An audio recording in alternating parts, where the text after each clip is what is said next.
আসসালামু আলাইকুম গাইজ। অনেকদিন পর নতুন একটা ব্লগ ভিডিও নিয়ে আপনাদের সামনে চলে এলাম।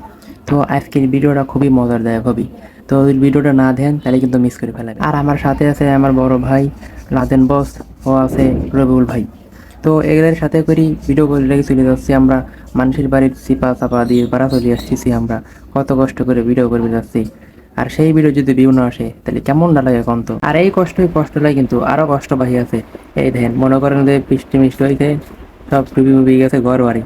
তো আগের বার এই জায়গাতে আসার সময় আমরা ভুল রাস্তা চলে গেছিলাম, মানুষের বাড়ি ঢুকে পড়ছিলাম। তো এবার দ্বিতীয়বার আসার পরে একটু মাথায় বুদ্ধি টুদ্ধি হয়েছে, এর লাগে মনে করেন যে রাস্তাঘাট চিনে ফেলাইছি, তাই ভালো মতো রাস্তাটা চিনলাম। তো অনেক সাধনার পর মনে করেন যে আমরা মানুষের বাড়ির অলি গলি দিয়ে বাড়া চলে এলাম রাস্তায়। আর একটা কথা হচ্ছে গিয়ে, আমার কথাকে আপনারা কেউ কেউ বুঝেন, এটা হচ্ছে আমাদের পাবনার জেলার ভাষা, একদম গ্রাম অঞ্চলের ভাষা। আপনারা যদি আমার কথাকে বুঝি না থাকেন তো অবশ্যই কমেন্ট করে জানাবেন, বুঝছেন? তো অবশেষে আমরা চলে এলাম সেই ভাইরাল জায়গায়। এই জায়গাটায় আসলে আপনারা খালি দেখতেই পারবেন কন্টেন্ট ক্রিয়েটরদের ভর্তি, জায়গায় জায়গায় কন্টেন্ট ক্রিয়েটর। তো আমরাও এই জায়গায় চলে এসেছিলাম ভিডিও করার লাগে। আর আমার ফুল ফানি ভিডিও ইউটিউব চ্যানেলে দেওয়া আছে, SM ফানি ব্লগস চ্যানেলে। সবাই যদি আসবেন, লাইক কমেন্ট শেয়ার করে আসবেন। ধন্যবাদ সবাই। আজকের মধ্যে এই মধ্যে ভিডিওটা। আল্লাহ হাফেজ।